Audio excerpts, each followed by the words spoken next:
Hey guys, Grandy Tamias here, and welcome back to another installment of Deep Dives of Ruby Gillman. Yes, I've decided to give this series a name. Still workshopping it, but if you guys like it, I'll keep it.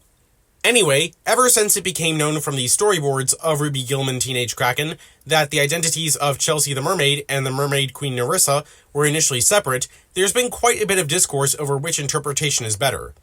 Now, I can already hear some of you typing in the comments, they should have been mother and daughter, or Nerissa pretending to be Chelsea made her a better villain. I'll confess, I do take one of the two main sides to this argument, but I thought I'd break down this topic and analyze it from multiple different angles. That way, I can be somewhat fair to both sides, and then justify my stance. Also, if you haven't seen my previous video about why Agatha gave up fighting, I'd highly recommend doing so, as I will be revisiting some of the points that I made regarding the Mermaid vs. Kraken War and Agatha's rivalry with Nerissa. So I think the best way to get a solid understanding of this Chelsea/Nerissa debate is by analyzing the concept and twist as they're presented in the final cut of the movie. Okay, well, not technically the final cut, but I want to start off with the trailers and how they set up the audience for this twist. One of the biggest criticisms that Ruby Gillman Teenage Kraken gets is that the trailers spoiled the movie, which I'd argue is only partially true. They didn't give away the significance of the Trident of Oceanus, and Agatha wasn't even in the two main trailers. Heck, I wouldn't even call mermaids being evil a spoiler since it's the concept that the film is marketed on. And, well, DreamWorks, but more on that later. The only thing I'd call a spoiler was making it known that Chelsea and the Titan mermaid that we see terrorizing people were one and the same, and that fighting her was going to be the climax of the movie. What wasn't known was that a character named Nerissa would be involved in all of this. The way the movie handles Nerissa as a concept is that she was a rival to Agatha and was her motivation for moving onto land. And given the lack of other mermaids besides Chelsea in the rest of the film, it's clear that Grandmama's exposition, most especially the fact that she refers to Nerissa by name, and their queen, Nerissa, the worst of them all, was designed to set up the audience for actually seeing her later. At one point, Chelsea says that her mother was the Mermaid Queen and died trying to retrieve the trident from the Well of Seas. Ruby later passes on the knowledge that Chelsea is the daughter of the Mermaid Queen to Agatha, who also believes it. She's not like her mom. Her mom? The Mermaid Queen. She's the Mermaid Queen's daughter?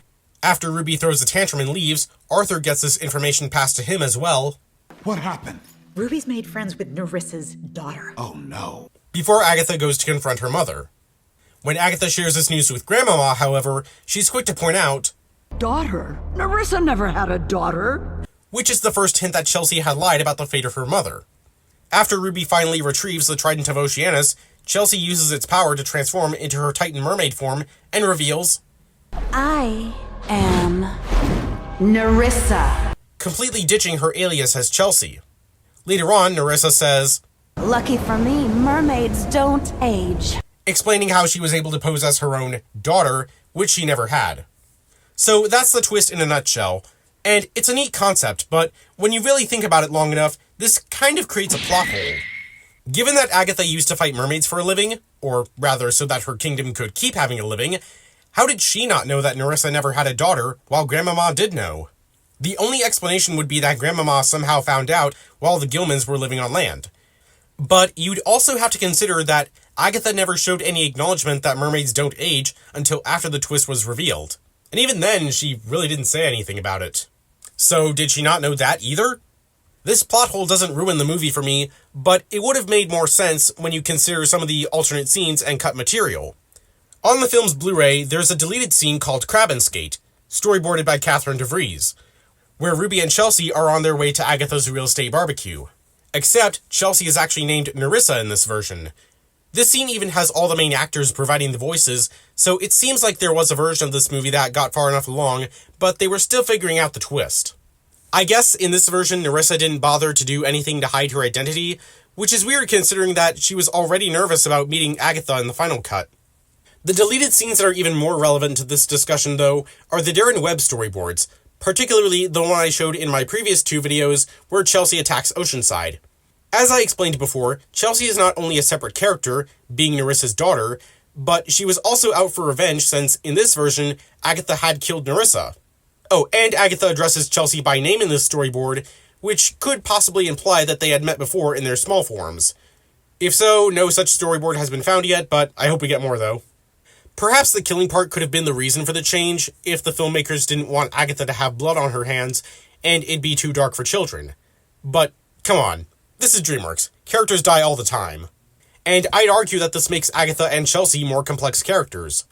For reasons I explained in my previous video, I think Agatha having killed Nerissa could have added an extra layer to her fallout with Grandmama, since she could have had remorse like in the storyboard, and it would have been all the more motivated to move onto land so that she wouldn't have to become a warlord. And Chelsea trying to kill her out of revenge could have been, thematically, Agatha's trauma in physical form. On Chelsea's end, I think her having been the daughter and her mom having died would have made her more complex, since she wouldn't just be motivated by hunger for power. Yes, that is the point of mermaids in this film. Mermaids are selfish, vain narcissists. I am gorgeous. But who's to say that you can't have a personal motivation on top of that? I don't mind having villains that are just evil and power hungry for the sake of being evil and power hungry. Not every villain needs a rationalization for crimes that they commit. Especially in this case where Chelsea is a Disney-themed punching bag for DreamWorks. But a little goes a long way, and showing some acknowledgement that Chelsea had personal connections to other mermaids beyond just the speech that she gives about being alone really would have helped. Especially since she is the sole representative of her species in this film. There is some risk with this that I'll talk more about later, but motivations are always stronger when they're rooted in your connection to someone else. So if it wasn't clear already, I am on the side that Chelsea and Nerissa should have been separate characters, but it'd be unfair of me to not mention what is probably the biggest supporting notion of the counter-argument. Now, this isn't exactly an official source, but it's the closest thing that we've got. A few months ago, Antenna Cosplays on Twitter, shout out by the way, had DM'd the film's co-director, Farron Pearl, via Instagram and asked about the Chelsea/Nerissa connection, and shared these screenshots of their conversation. The question itself isn't visible, but Farron explains that for a long time, Chelsea and Nerissa were separate characters, corroborating what we know from the leaked storyboards.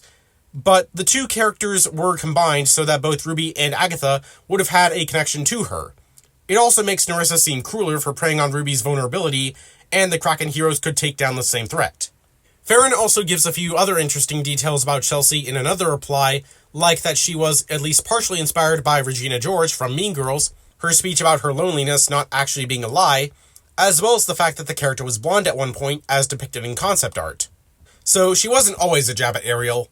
Honestly, I do prefer her looking like Ariel, but again, more on that later. Also, less than a month after Antenna Cosplays shared these DMs, the part about Chelsea's speech not actually being a lie would be confirmed officially by the commentary track on the film's physical release. You know, she is alone. This whole speech she gives is real. Yeah. The mermaids are hiding. She does feel alienated. Yeah. There's some humanizing the villain is what you're trying to do, because if you understand what they're going for, you know, they say it's like a villain is the hero of her own story, right? Yeah. So she's the hero of her own story. She doesn't believe she's bad. She's just trying to get something done. Yeah. That's true right there. Yeah, that's untrue. That's not untrue. We wrote that to be very clear. There is no way that no one could see the real me, because that's not her. While I'm on a tangent though, I find it odd that no official sources acknowledge the fact that Chelsea was a separate character. There's nothing about it on the special features, like the commentary track I just mentioned, or the intros to the deleted scenes, both of which Farron Pearl is present in. None of the interviews with her or the higher-ups of the film's production bring it up either, which I guess makes sense, as most of those interviews happened before or around the time that the film came out, and they didn't want to spoil the twist. But what really surprised me was that it's not mentioned in the film's art book, which you'd think would be the most likely place to do so, considering that it's all about behind-the-scenes stuff and how much they talk about the personalities and conceptualization of the characters. Also, I really should do a video about the Ruby Gillman concept art at some point. There's a lot to cover.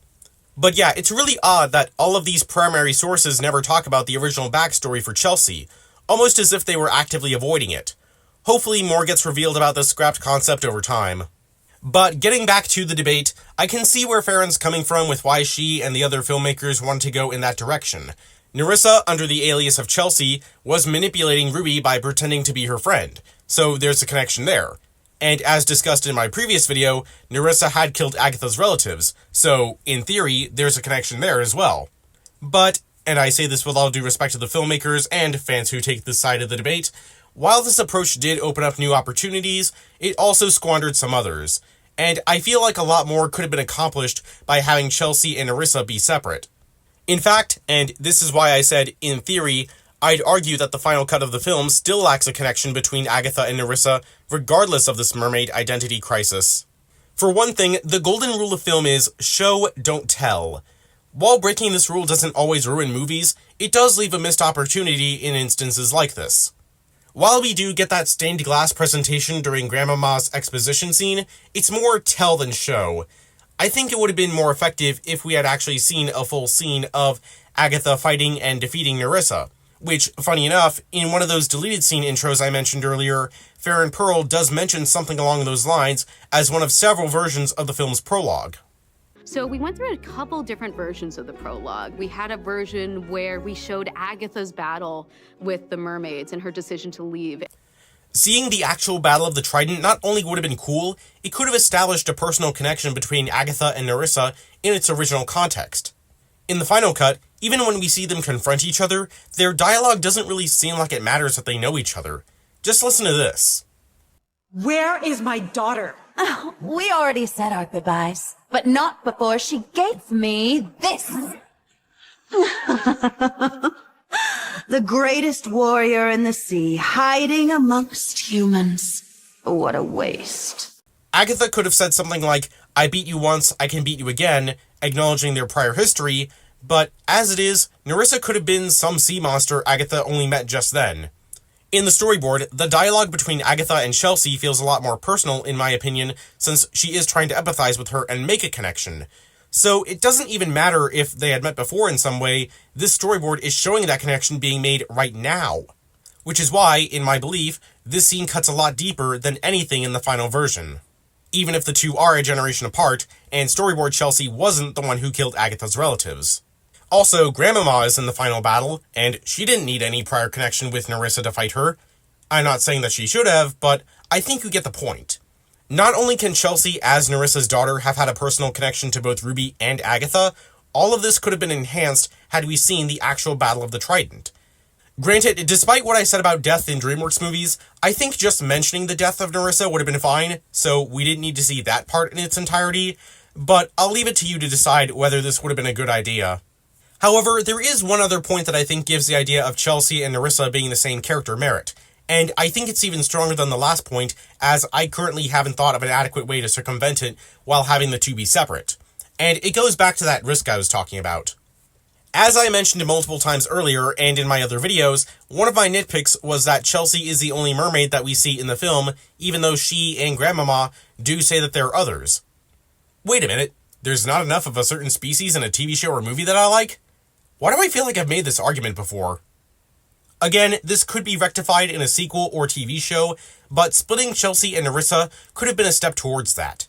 The risk, though, is that this might make Chelsea too easy of a character to redeem in the future, since she wouldn't carry the sin of having killed the other giant krakens the way that Nerissa does.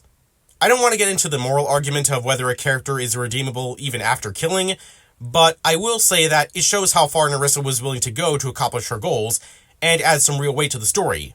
Or it would have if it mattered anywhere outside of the exposition scene. Then again, bringing things back to Chelsea's redeemability, much of the talk that I see about her online suggests that she's very likable and people wanted to see more of her and Ruby being friends, like in that BFF storyboard. And the filmmakers seem to know this too. This is a scene that, was put online for marketing. Nobody was commenting on anything else other than their relationship. Yep. And so what's going on? Are they friends? Are they enemies? I thought it was very interesting that all the comments were about trying to figure out the dynamic between the two characters. Right. Yeah. So many people saying, but she cares for her, That's I also made some comparisons between Chelsea and the MCU's Loki in a previous video, and after I thought about it for a while, this is another one that could apply to her. Because Loki's popularity with audiences became so apparent to Marvel after the Avengers, the later MCU films started to redeem him, and now he no longer feels like a convincing threat. And so Loki lost a lot of his agency as a character. But getting back on track, I think the same thing would happen to Chelsea if she were to become redeemed and defined by her friendship with Ruby. In fact, one of the things I like most about Chelsea as a character is that the movie was committed to her friendship with Ruby only being a ruse to get the trident. And in reality, she doesn't really care for Ruby. She even insults her about it during the final battle. You thought someone like me could ever be friends with a monster like you. This on its own doesn't necessarily affect her redeemability, but I don't know. I think Chelsea's archetype, especially when it comes to her status of being, well, like Regina George, doesn't need to change. Again, on the unlikely chance that we get a sequel or TV show, I suppose that they could just not redeem Chelsea or find some other way to make her unlikable to the other characters. But I will agree that the idea that she killed other giant krakens makes her more intimidating, even if in practice it didn't mean much. Besides, redeeming Chelsea would just cause the audience's perception of her to fall more in line with benevolent depictions of mermaids like Ariel from Disney, when the point of Ruby Gillman Teenage Kraken, like other DreamWorks movies, is that this stereotype should be challenged. Which is why I admire DreamWorks and love this movie. I'm not saying this as an attack on anyone who likes Disney, but I've been building this up for the entire video, and I just gotta say it, this company is at their best when they're giving the middle finger to the House of Mouse. I mean, they were literally founded by Jeffrey Katzenberg, an ex-Disney employee who was denied a promotion. I think he'd be proud of Ruby Gillman is what I'm saying. Ranting about overpowered corporations aside, how would I have done this twist if I were in charge? Well, I definitely would have had Chelsea and Nerissa be two separate characters, and I do have ideas for workarounds to some of the issues I mentioned. I've suggested rewriting other aspects of the film in my previous videos, but I might rethink some of those, and I could probably do a video rewriting the entire film, so I'll keep it simple for now, and here's what I do. While on her way to fight Chelsea's mother, Agatha has to kill Chelsea's father to get to her. Agatha later defeats Nerissa and spares her life, like in the final cut, but instead of letting her go, she imprisons her somewhere, like the Well of Seas or some pocket dimension or whatever. Agatha moves on to land with her family, and Chelsea's goal becomes to get revenge for the death of her father and free her mother. That way, 1, Agatha can have that remorse character arc I talked about, the difference being that it was for killing Nerissa's husband instead of her. 2, it solves that other problem I had about mermen not being so much as acknowledged. 3, Chelsea has 2 motivations for wanting to kill Agatha. 3 if you count the mermaids as power hunger and just wanting to conquer the Kraken Kingdom. And 4, it leaves the door open to have Nerissa return in the future as some kind of sealed evil in a can and be the ultimate threat for a future sequel or TV show. Which brings me to another comparison with Loki. The way that he was used to build up to Thanos, maybe Chelsea could have been used to build up to Nerissa. And having both of them side by side as mother and daughter would give Ruby and company one heck of a challenge. So those are all the reasons why I think Chelsea and Nerissa should have been separate characters. I expect not everyone will agree with me, and that's fine, but I'm also happy for the film that we got. And even though a continuation in some fashion is unlikely, I would be curious to see how DreamWorks could carry on the story from what they had established, assuming that mermaids and their history would be a relevant part of future installments. They would probably make it so. I mean, like I said, Chelsea/Nerissa proved to resonate with fans, so my guess is that they'd keep her around in some capacity. But feel free to let me know in the comments, should Chelsea and Nerissa have been separated into 2 characters, and how would you restructure the film's twist, if having it at all?